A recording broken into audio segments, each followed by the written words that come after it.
I am Ferdinand Marcos, and I am the President of the Republic of the Philippines. I stand today on behalf of 110 million Filipinos. Hi everyone, hello universe, it's me again. Shoutout sa inyo mga kababayan. It's another good news for everybody. Wow, nagtutulungan talaga yung mag-ama mga kababayan. Ito po talaga ang maganda. Wow, na wow. Nako. For sure ito guys For sure ito. Makakapasa ito sa sa pagdinig dyan sa Kongreso itong batas na ito. Bakit kanyo? Maganda ito, pang forever ito mga best. Tingnan nyo yung mag-ama na yan.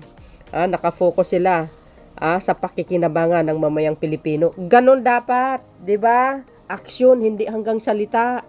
Bakit? Anong sinabi dito? Basahin ko sa inyo Sabi po dito ng Bagong Pilipinas Chronicles, magandang balita para sa ating mga kababayan. Isinisulong ni Representative Sandro Marcos ang House Bill 2700 upang masiguro na ang mga low-income households ay hindi na mahihirapan sa buwanang bayarin sa kuryente. OMGs. Wow. Shout out sa ating mga kababayan na mga mahihirap tulad ko. Wow. Ang dami makikinabang nito guys. Milyon-milyon ng mga mahirap nating kababayan. Sabi po dito, ano ang nilalaman nito? Sa ilalim ng panukalang ito, ang mga pamilyang kumukonsumo ng 2,000 pababa sa kanilang electric bill ay magiging libre na. OMGs. Tumayo ang balahibo ko mga beswa. Shoutout sa mga Marcos Lili supporters, Filipino and OFW. Hello everyone. And this is good news for everybody. Ay, sabi sa inyo kakaiba talaga ang aming Sandrong Marcos de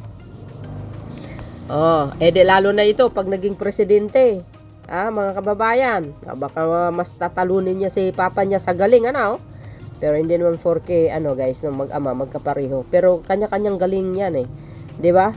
Sa dating Pangulong Marcos Sr., ay talaga grabe yun, matindi yun, mga bes. Hanggang ngayon, buhay na buhay yung mga kanyang mga ligasiya, plus pa itong anak niya. Nako, grabe. Marcos lang talaga. Marcos lang talaga ang pag-asa ng bansa na ito. Malaking tulong ito para mabawasan ang gastusin at mapunta ang budget sa pagkain sa iba pang pangunahing pangangailangan. Patuloy ang paggawa ng paraan para sa ginhawa ng bawat pamilyang Pilipino. Maganda yan. Kung yung mga magnanakaw nga ang laki-laki, milyon-milyon, bilyon-bilyon pa kamo. Yan lang, 2,000. Sus, 'di ba? Marami makikinabang. Maganda na ito. Maganda na ito. Kaya bilib ako dito sa batang congressman na ito. You see guys, yan ang utak. Yan ganyan dapat ang mga matalilinong pag-isip. 'Di ba? Ayan libreng kuryente para sa mahihirap. Ayan. Inihain ni Representative Sandro Marcos ang HB House Bill 2700 upang tuluyan ang low-income households sa kanilang bayarin sa kuryente. Kung maisa sa batas lahat ng kumukonsumo ng 2,000 pababa, magiging libre sa ilalim ng panukala. Kasama ako doon guys. Thank you Lord. You see mga bes, ang laking tulong yan mga bes. Ang laking tulong yan. Saan kayo makakita niyan? Shoutout sa ating congressman. Thank you po sir.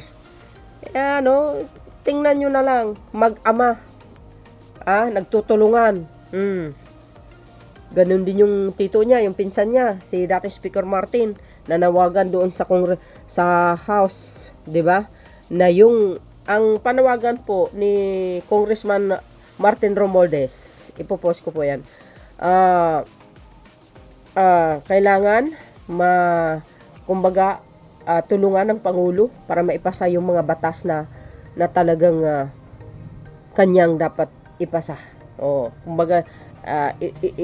Itutulungan siya ng mga ika nga sabi po ng sabi po ni Congressman Martin Romualdez, nanawagan sa House na isulong yung mga batas ng ating mahal na Pangulo na kailangan na maipasa kaagad.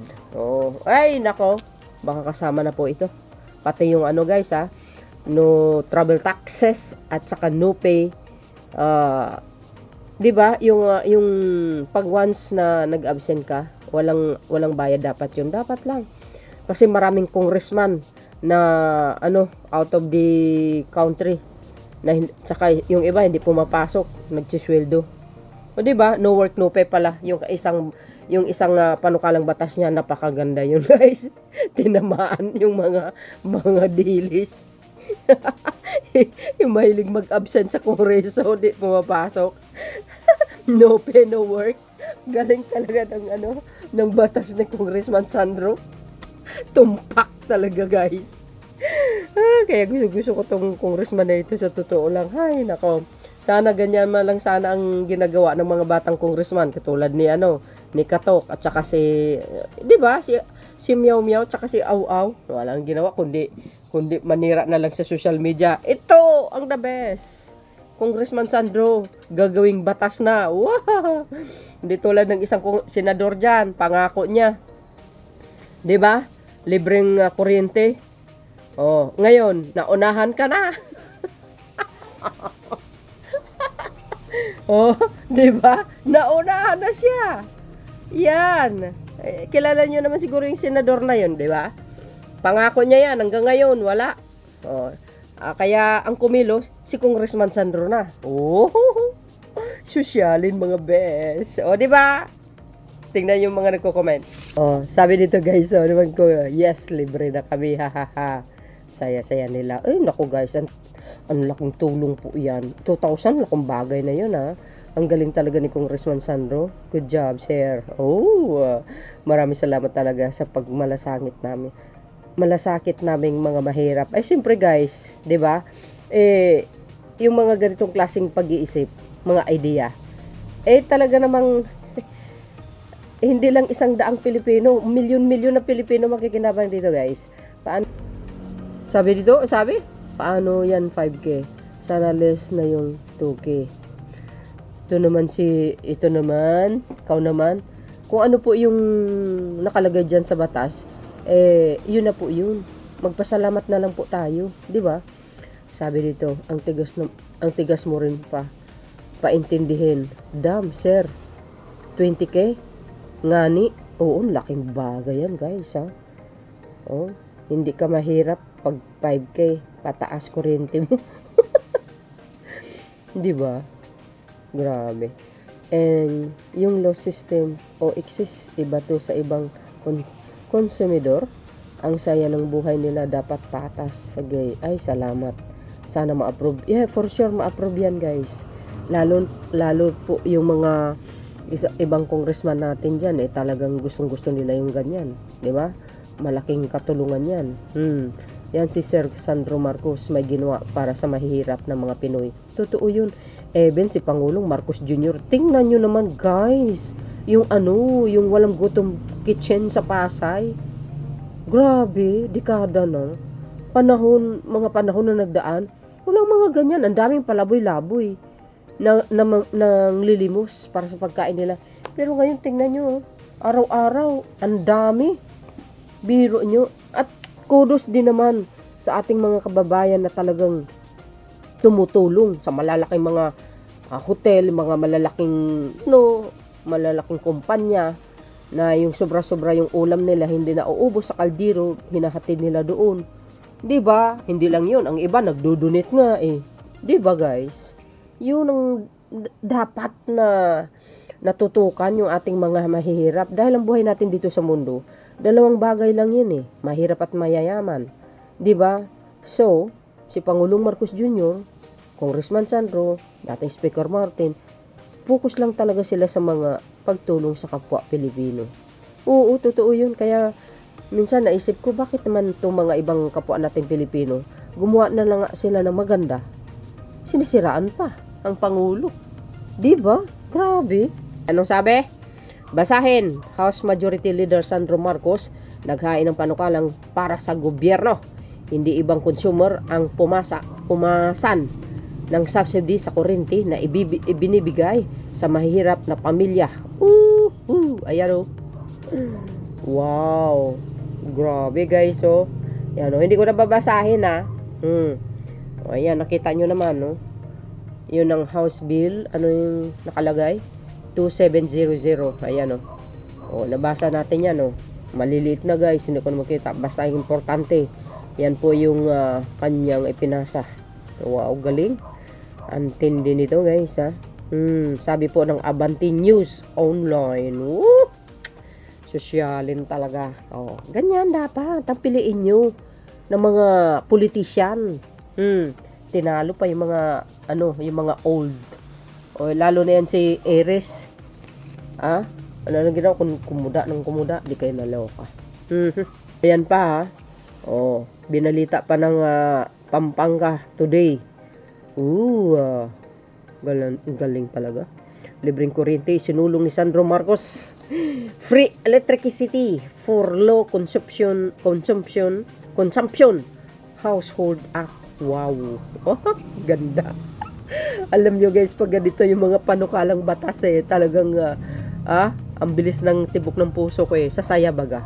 Oo, totoo yun. Napakasaya ko as in. Grabe. Yan. Gusto nyo, basahin ko pa uli sabi ng Pampanga Today.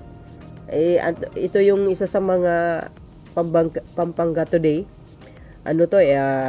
Kilala dito kasi. Kilala. House Majority Leader Sandro Marcos introduces bill for free electricity for low consumption household. Kasama na po mga porpis doon.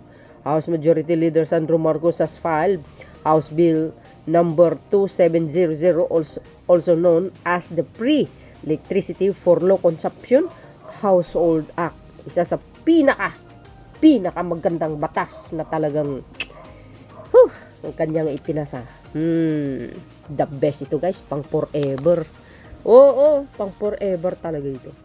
The proposed measure 6 to implement a direct government subsidy that will cover electricity costs for household consuming to more than 135 kilowatts per month or with monthly bills not exceeding 2,000. Kasama na ako doon guys. Kasama na po ako doon. Under the bill, eligible low consumption households would receive free electricity, providing financial relief to families and helping reduce household expenses. Tama yan. 2,000 guys, no? Marami ka na mabibili. Makabili ka ng bigas mo. Tapos, baon pa ng anak mo. 1 week mo na, kumbaga, yun? Budget, di ba? Galing talaga. Under the bill, eligible low consumption household would receive free electricity, providing financial relief to families and helping reduce household expenses. Hala, inulit ko lang. Marcos emphasized that the measure aims to support Filipino families who use electricity sparingly. Ensuring that energy costs do not disproportionately burden those with limited consumption.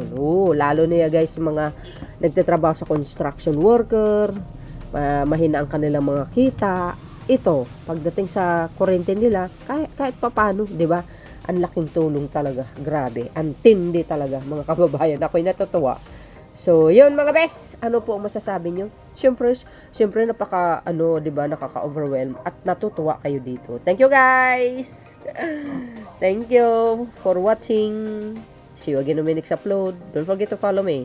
Likes and hit the button bell para laging updates. Okay? Pawang katotohanan lang tayo dito mga kababayan. There's more. Bye everyone. God bless Philippines.